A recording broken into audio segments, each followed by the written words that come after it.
Hi mga sesila, Lodi, mga cooking moms. Our recipe for today is chicken afritada. Una, igisa ang bombay o ahos. Gamay lang ang mantika kay ang atuang manok is mantika pa man na siya. Kanang manok tuod is nakababad na siya sa patis o paminta. I-mix-mix lang hangtod nga makita ninyo nga murag mag-evaporate na ang patis. Ang patis mauna siya ang magpatanggal og lansa o magpa-enhance pud og lasa. Typical ra ni siya nga chicken afritada pero hastang lami ang gyud, promise. Oh, Kay tipid yes. nanay man ta so kanilang mga basic ang ato ang gamiton. Ato dahil isunod ang tomato paste. Diha nag-struggle gyud ko dai. Kay nga no, ikaw video kaper, ikaw pagluto nakaw. Ay for the go ra gihapon aron ma-share ni nato atong recipe.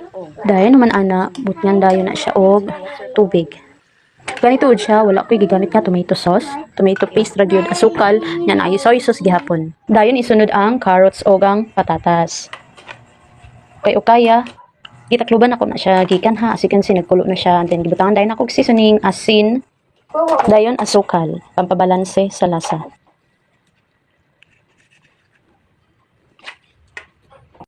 Kaya kay hapit naman siya maluto, isunod ang bell pepper, ang green peas. Here you go, mi ay. Nana siya soy sauce ha. Thank you for watching.